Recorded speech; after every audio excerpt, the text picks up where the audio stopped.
dari 21 kekerasan seksual terhadap anak itu, mohon maaf saya harus tanyakan ini, terbanyak kasusnya dilakukan oleh orang terdekat pasti kan Bu ya?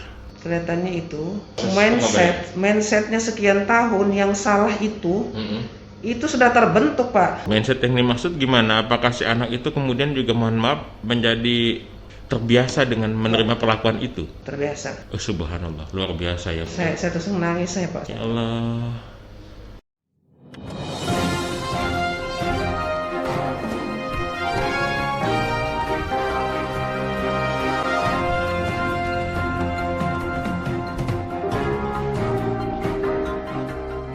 Assalamualaikum warahmatullahi wabarakatuh. Waalaikumsalam. Selamat siang pemirsa. Berdasarkan wawancara kami terdahulu dengan Humas Pengadilan Negeri Tanjung Redep maupun Posbakum LBH Kaltim yang sering mendampingi terdakwa, terungkap bahwa kasus kekerasan seksual terhadap anak itu menjadi kejahatan pidana yang masuk dalam urutan 3 besar. Selain itu juga terdakwa kejahatan dengan pelaku anak juga ternyata ditemukan lumayan signifikan di pengadilan hukum kita. Nah, hanya saja memang untuk mengetahui sejauh mana dan apa-apa saja penyebab yang menjadi faktor kekerasan seksual terhadap anak maupun anak sebagai pelaku kejahatan bisa cukup signifikan di Kabupaten Berau ini, tentu saja dinas yang menangani persoalan ini yang lebih mengetahuinya. Dinasnya agak sulit saya sebut pemirsa, panjang amat namanya. Dinas terpanjang yang sepengetahuan saya paling panjang namanya, artinya rumpun kerjanya pun banyak. Ya, langsung saja pemirsa, untuk membahas persoalan ini saya saat ini bersama Ibu Dahnia Rahmawati. Assalamualaikum warahmatullahi wabarakatuh. Waalaikumsalam warahmatullahi wabarakatuh. Apa kabar pian dulu ini Bu? Alhamdulillah baik, kita sehat-sehat lah. Alhamdulillah. Baik, Pak. Nah, di kondisi COVID ini Bu, bebas Ibu memilih ya, Ibu mau buka masker boleh, nggak buka masker boleh, tetapi sebaiknya sih dengan kondisi ruangan kita lebih bagus nggak usah buka masker kita. Langsung aja Bu lah. Ya baik. Sebagaimana peroleh kami tadi, datanya sudah demikian bahwa kita masuk 3 besar. Perlindungan seksualnya terhadap anak maupun agar anak tidak tersangkut masalah hukum gitu ya. Nah, yang pertama kami mau tanyakan dulu Ibu, berdasarkan data dari dinas yang Ibu punya ini, ada berapa kasus kekerasan seksual terhadap anak maupun anak tersangkut masalah hukum Ibu? Boleh tahu Bu kaitan dengan itu? Baik Pak, makasih Pak. Dan yang ditangani dinas Ibu berapa gitu? Jadi kalau Bapak mau mengetahui masalah ada berapa kasus, sampai dengan tanggal 30 September tercatat 2021 ini kasus yang mengemuka adalah kasus kekerasan seks terhadap anak sebanyak 21 kasus. 21 kasus. Kemudian anak yang berurusan dan hukum sebanyak 4 anak. Nah, kemudian Yang ditanganin sama dinas Ibu? yang ditangani jadi gini, yang 21 ini adalah yang kami tangani. Yang ditangani. Artinya gini, data kekerasan itu kami ekspos apabila yang ngelapor. Oke. Kami dinas kami ini DPPKB P3A ini di sini ada kelembagaan namanya Puspaga, adalah kelembagaan yang melakukan pencegahan agar tidak terjadi kekerasan seperti itu. Melalui pendekatan keluarga. Kemudian ada UPT Perlindungan Perempuan dan Anak. Itu tugasnya adalah apabila sudah terjadi eksiden kasus, sehingganya data yang diperoleh kasus di masyarakat itu adalah yang melapor. apabila mereka tidak melapor, Tidak tidak tahu kami kita. catat, karena itu kan menyangkut privasi orang. Dan tidak bisa ditangani dong Kita otomatis. Gimana kita mau? Karena tidak ada ya itu. Betul. Nah, dari 21 ini sudah kami lakukan pendampingan nih Pak, sampai menyangkut pendampingan trauma psikisnya. Karena kan di situ ada fasilitasi konseling. Kemudian ya konseling ini kan bagaimana mengungkap kasus yang terjadi pada seseorang. Ilmunya tuh di situ. Kemudian setelah terungkap muncul psikolog. Psikolog ini adalah bagaimana mengedukasi terhadap anak itu. Nah, jadi proses pendampingan ini dulu pernah sebelum saya di sini sampai setengah tahun. Jadi ada rumah inapnya di sana. Ada apa? Ada rumah inap di sana di UPT. Artinya untuk para korban inilah ya? Ya, artinya mengembalikan psikisnya kejiwaannya normal kembali. Betul. Supaya tidak trauma dan segala macam. Dan itu berat. Itu berat sekali. Yang terberat itu 2019 saya mendengar itu setengah tahun. Mindsetnya sekian tahun yang salah itu sudah terbentuk Pak. Jadi selama 6 bulan tuh mengembalikan mindsetnya, jadi seperti itu. Mindset yang dimaksud gimana? Apakah si anak itu kemudian juga mohon maaf menjadi terbiasa dengan menerima perlakuan itu? Terbiasa. Subhanallah, luar biasa ya. Saya terus nangis saya Pak. Ya Allah. Itu kasus tahun 2019 itu Pak. Tapi Bu, mungkin orang-orang korban ini ya enggan melapor itu mungkin karena khawatir. Ya. Ini kan aib ya. Aib. Khawatir kalau misalnya sampai terekspos, khawatir kalau misalnya kerahasiaannya terbongkar. Sementara saya yakin lah dinas kita ini dalam menjalankan segala amanahnya dilindungi undang-undang untuk tidak membuka kerahasiaan itu. Nah, mohon disampaikan Bu, biar juga masyarakat utamanya korban tahu gitu. Jadi gini, kita mempunyai tadi Puspaga, Pusat Pemberdayaan Keluarga. Puspaga tuh bagaimana mengedukasi kepada masyarakat. Sebenarnya tugas kami ini berat Pak. Bagaimana tugas dari kementerian itu bahwa kita harus mencetak 10.000 keluarga 2P. Apa keluarga 2P? Itu adalah keluarga sebagai pelopor dan pelapor. Artinya pelopor artinya mempelopori kepada masyarakat di situ bahwa agar tidak terjadi kekerasan-kekerasan seperti itu. Nah, sebagai pelapor adalah apabila terjadi, artinya ini disilahkan kepada warga. Apabila ini saya sampaikan di sini, tetangga atau yang terjadi situ mengalami hal-hal seperti gitu, silahkan akan melaporkan ke UPT kami di situ. Jadi ini hal-hal ini kami simpan safety banget, kami tidak akan menyebutkan siapa dan siapa tidak. Itu akan kita dampingin, kita proses nanti bersama instansi terkait tergantung ketika konseling. Konseling ini penyakitnya apa nih? Tindakan yang harus dilakukan apa? Mau ke polisi atau mau seperti gitu, atau pemulihan trauma psikisnya tadi. Jadi itu Pak. Bu, kalau Ibu ngelihat kondisi yang ada sekarang ini kan tadi datanya kekerasan seksualnya 21, kemudian anak tersangkut hukumnya 4 ya. Kalau dan Ibu garis bawahi bahwa itu yang ditangani dan yang lapor. Kalau menurut feeling Ibu sesungguhnya lebih besar dari itu gak Bu? Kalau melihat situasi dan kondisi kita di Berau ini? Ya, jadi kalau saya lihat lebih dari itu. Nah ini kan akibat daripada pengasuhan keluarga. Selain pengasuhan keluarga, kemudian dalam keluarga itu suami istri itu. Nah jadi dalam sebuah keluarga, apabila kepala keluarga maupun ibu itu harus harmonis. Karena sebagai contoh cermin bagi anak-anak itu, kepekaan dan kepedulian.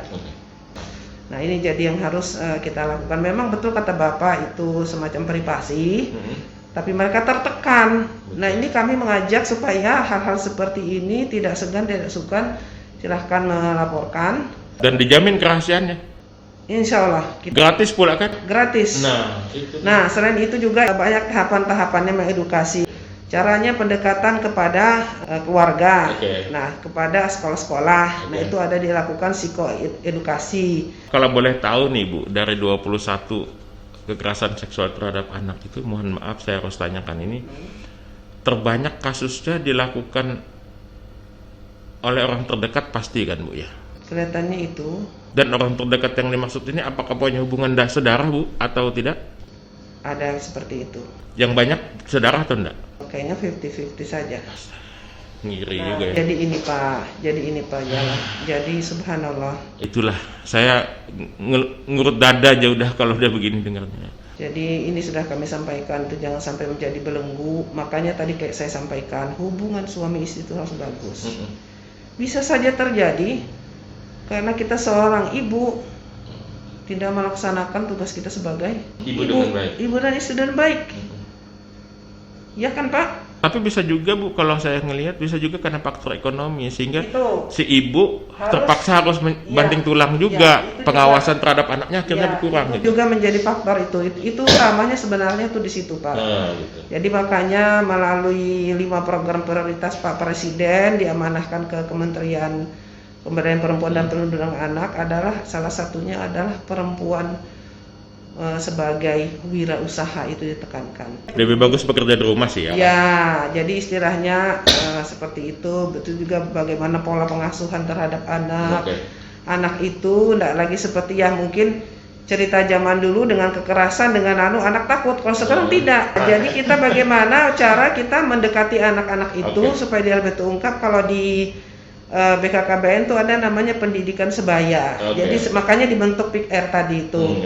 Contohnya begini, kita melarang kepada anak-anak tidak boleh ini, dia tidak terima. Jadi kalau kita bilang kata-kata tidak boleh, kita harus memberikan alasannya yang akibatnya tidak boleh itu akibatnya dia paham. Atau tidak boleh kita mengatakan tidak boleh, carilah bahasa-bahasa lain supaya anak-anak itu mengerti yang itu yang terlarang. Nah sekarang gini Bu, kalau begitu saya lebih ini supaya juga menjadi kewaspadaan kita semua.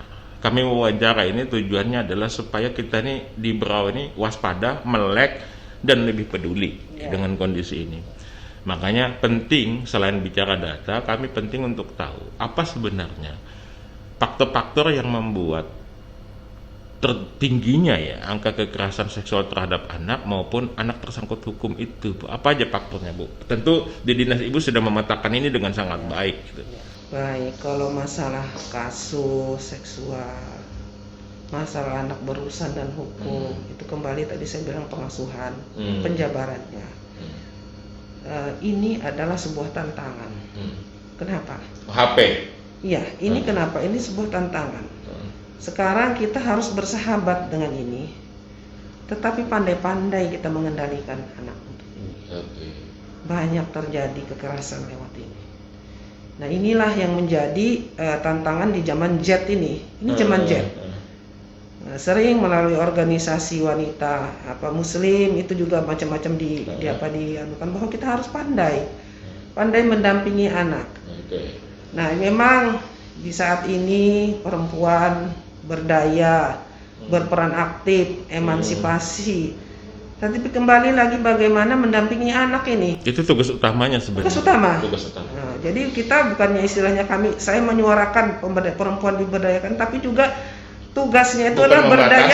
Bukan membatasi hak perempuan. Berdaya itu bukan berdaya saja dari sisi ekonomi, bagaimana berdaya melindungi keluarganya. Dan itu yang lebih utama.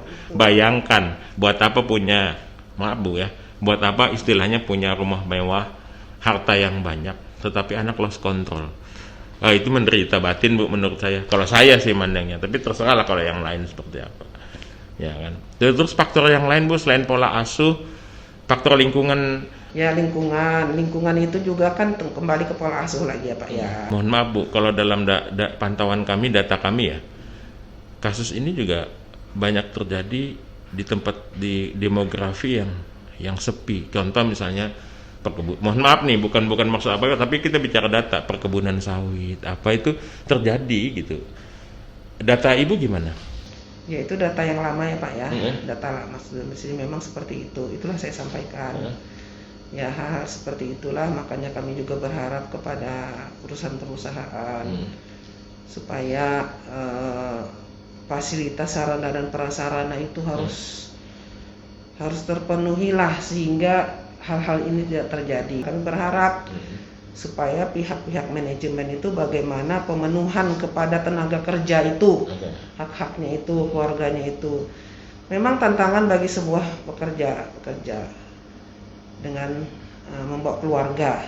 Makanya itu seperti perusahaan, lembaga-lembaga bagaimana menyediakan fasilitas karyawannya itu. Seperti contoh ya, seperti ada perusahaan sawit dulu pernah saya ke sana. Jadi para manajer ada sih itu ya, istrinya datang sini, anaknya sekolah di kampung demi keluarganya, seperti itu. Bahkan perusahaan-perusahaan itu kan kita tekankan bagaimana menyiapkan sekolah, bagaimana bekerja sama dengan. Nah itu antara lain itulah salah satu bagaimana dia menjaga keluarganya itu Pak. Dari Jakarta mereka membawa keluarga, anak sekolah di kampung. Menurut Ibu ini apa gitu? Apakah penyakit atau apa gitu? Kok bisanya nafsu dengan daging sendiri? Ini saya nggak ngerti, nggak habis pikir. Jadi gini ya, kalau saya amatin sini ya, kami amatin. Ini semuanya kembali kepada pengetahuan. Pengetahuan, kemudian juga kembali kepada agama. Nah semua itu harus ada kerjasama di dalam keluarga itu Pak. Jadi 8 fungsi keluarga tadi itu, agama, kasih sayang dan sebagainya. Jadi apabila itu tidak terlaksana itulah akan terjadi. Jadi bagaimana pandai-pandailah di dalam keluarga itu mengorganisir. Terutama adalah peran keluarga ini adalah ibu. Ibu itu sebenarnya harus pandai. Jadi kalau seperti anak-anak perempuan sekolah sampai jadi sarjana itu penting. Dia tidak hanya sebagai untuk mendapatkan pekerjaan, tetapi walaupun dia setelah lulus, seperti apa sudah waktunya dia dipersunting, dia tidak bekerja atau tidak bekerja formal, tapi perlu apa? Itu penting Pak. Bagaimana setidaknya untuk modal bekal dia untuk pola didik, pola asuh dan segala macam. Bagaimana menyikapi menjaga keluarganya. Mengisi kegiatan-kegiatannya seperti itu. Dan mohon maaf, bukan merendahkan atau membatasi hak perempuan, sekali lagi itu fungsi utamanya, fitrah utamanya. Jadi sebenarnya perempuan itu hebat. Iya, betul sekali. Kalau dia bisa melaksanakan, dia bisa sebagai seorang istri, sebagai seorang ibu, bisa sebagai kepala keluarga. Tapi kalau ayah dia bisa sebagai ayah, sebagai ibu, tapi dia tidak bisa melahirkan. Itu. Betul. Jadi itu maksudnya. Kita tidak juga melanggar fitrah sebagai perempuan. Tapi tidak membatasi juga. Tetapi bagaimana pandai-pandai mengatur perencanaan di dalam keluarga. Makanya BKKBN selalu menyuarakan berencana itu keren. Nah, semua itu kalau direncanakan kompromi dalam keluarga, semuanya insya Allah sama-sama. Saya kembali lagi Bu, tadi Ibu sempat singgung masalah smartphone. Ya. Artinya di sini yang harus dilakukan pembatasan kan terhadap smartphone. Jangan anak dibiarkan bebas bermain tanpa pengawasan. Begitu Bu? Ya. Artinya dijaga jadwal-jadwal mereka. Kalau perlu kan ini ada setelnya, di setting. Nah, tapi juga harus dikontrol. Selain itu masalah kesehatan kan tidak baik juga anak-anak. Paham sih Bu, sebab apa-apa semua bisa diakses lewat HP ya. Sekarang kita hidup di dunia maya, sampai kejahatan-kejahatan di dunia maya ini pun terjadi. Betul. Jadi ini harus kenalan di dunia maya, akhirnya ketemuan terjadi. Itu ya kalau benar-benarnya bagus saja, tapi kalau yang nggak benar. Itu juga. Jadi kita sekarang ini artinya kita harus suka tidak suka kita harus tahu tentang ini. Betul. Jadi ibu harus tahu tentang ini. Ya, cuma jangan kebablasan juga, ibu-ibu nanti keasikan keluarga. Nah, itu juga. Bahkan banyak juga. Ya. Banyak juga terjadi Bu. Iya. Terjadi perceraian gara-gara si istri kenalan dengan orang lain. Nah, itu juga terjadi kan. Di kampung-kampung malah banyak itu. Jadi kembali ini adalah fasilitas, jangan jangan disalahgunakan. Disalahgunakan. Gunakan sebijak mungkin. Ini tidak salah, memang penyebab. Ini tidak salah, tetapi bagaimana supaya ini tidak salah? Nah, itu. Yang gunakannya bijak. Tuh. Oke Bu. Nah, sekarang selama ini itu kan kasus yang terjadi ya. Terus sebagai dinas yang menanganin ini dan memang rumpunnya bertanggung jawab terhadap itu, tentu ada langkah-langkah pencegahan. Ya. Selama ini apa yang sudah dilakukan Dinas Ibu dalam rangka mencegah itu selain Puspaga tadi? Kita ada 2. Pencegahan Puspaga itu luas tugasnya. Itu saya sampaikan tadi bagaimana dia mensosialisasikan tentang pembelajaran keluarga. Banyak aspek pengasuhan anak. Nah, kemudian bagaimana orang tua dan anak, suami istri tadi ya Pak ya. Kemudian pendidikan sex education sejak dini. Nah ini Puspaga ini dia banyak programnya nih Pak. Nah juga ada bekerja sama dengan perlindungan terpadu berbasis masyarakat. Itu di sini kalau tidak salah data saya sekitar 43 sudah ada PATBM. Sampai di level kecamatan atau kampung? Kampung ya. Nah itu kampung ya kurang lebih 43 itu. Cuma PATBM tidak semua yang aktif. Nah ini kita program-program kita rutinitas. Kita bagaimana menjegarkan ke PATBM tadi supaya lebih proaktif lagi untuk peka peduli terhadap tugas-tugas ini. Nah tadi juga saya sampaikan bahwa tugasnya itu antara lain bagaimana membentuk keluarga 2P ini sebagai mitra kami juga Pak. Yang targetnya 10.000. Nah ini tadi saya baru ngobrol, coba saya bilang kita programkan ke depan terkait dengan materi apa saja yang kita perlu bekerja sama dengan lembaga, kita lakukan MOU saya bilang. Itu. Kemudian yang di dalam masa-masa Covid ini kami ada juga melakukan Puspaga layanan online. Cuma layanan online ini tidak sama seperti kita tatap muka ya kan Pak, lebih efektif. Nah untuk kedepannya ini sudah menjajakin lagi kaitannya edukasi kepada untuk membentuk keluarga 2P ini ke sekolah-sekolah. Jadi SMP di Kabupaten Berau ini sampai SMA sudah jaring masukan yang siap untuk diberikan edukasi melalui online-nya ada 399 orang. Nah ini tinggal nanti dikemas seperti apa, tapi kami usahakan juga yang offline. Insya Allah tahun ini kami berusaha bagaimana akan mengedukasi persiapan untuk menjadi keluarga 2P ini sebanyak 20 Pak di bulan November. Kemarin itu tergendala karena PPKM. Mudah-mudahan nih zona ini semakin membaik, bulan November akan insya Allah kita laksanakan. Amin amin ya rabbal alamin. Nah ini satu lagi begini agak sensitif tapi wajib saya tanyakan ya. Kita paham ya bahwa dinas pemerintah ini dapat bergerak kalau memang didukung dengan anggaran yang memadai, itu pasti. Dalam melaksanakan sebagus apapun program yang disusun, kalau anggaran tidak mendukung, bagaimana mau bisa jalan gitu. Nah, pertanyaan saya adalah, sampai hari ini Bu, mengingat pentingnya fungsi dinas ibu ini dalam rangka pencegahan khususnya dan mendampingi para korban kekerasan seksual terhadap anak ini, keberpihakan anggaran gimana terhadap dinas ibu? Mohon maaf saya tanyakan ini, saya harus tanyakan ini. Ya memang keberpihakan anggaran kelihatannya belum maksimal lah Pak ya menurut saya. Kalau pantauan kami begitu. Ya belum maksimal, namun kita paham ya Pak ya, semua penting, semua sektor penting. Ya. Nah jadi upaya kami adalah bagaimana meningkatkan kerjasama tadi Pak. Bagaimana lembaga-lembaga gitu kita bentuk, kita perankan, mereka lebih swadaya, antara lain seperti PTBN. Nah ini kita juga berharap dan menghimbau kepada kampung agar mendukunglah PTBM ini kegiatan operasionalnya. Yang perusahaan-perusahaan yang ada pernah membantu atau kerjasama Bu kaitannya dengan ini, khususnya perusahaan-perusahaan yang pernah ada kasus itu. Nah ini selagi saya di sini saya belum pernah tapi sebelumnya ya mungkin yang sebelumnya ya sama kaitannya dengan itu. Sebenarnya kami itu juga kepingin juga membentuk namanya APSAI, asosiasi yang kepedulian terhadap anak ini, perusahaan. Nah, Ibu Bupati juga berpesan kalau dibentuk saja, nanti kami melihat dulu yang keberpihakannya kepada itu. Penggiat inilah seperti ini. Dan memang seharusnya, mohon maaf, ini harusnya era emas nih bagi saya ya. Kami memandang ini harusnya era emas bagi perlindungan terhadap anak maupun pencegahan perempuan maupun pencegahan terhadap kekerasan seksual. Kenapa era emas saya ngelihat? Karena kebetulan bupati kita adalah seorang perempuan yang paham betul, dan beliau juga ustadzah yang paham betul dengan persoalan ini. Harusnya keberpihakan anggaran dan dapat lebih dimaksimalkan kalau menurut saya. Ya memang harapan kita seperti itu. Saya juga berharap seperti itu. Namun kita ya menyadari ya situasi seperti ini, makanya itu kami bagaimana koordinasi memerankan yang terkait ini supaya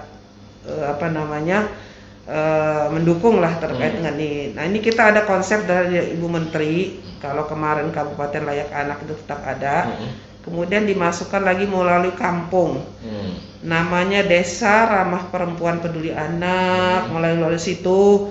Nah, itu bagaimana peran kampung itu mengintegrasikan 10 indikator itu, antara lain bebas pekerja anak, itu juga menyangkut itu Pak, anak tidak dipekerjakan, kemudian bebas dari perkawinan anak, yang seperti gitu.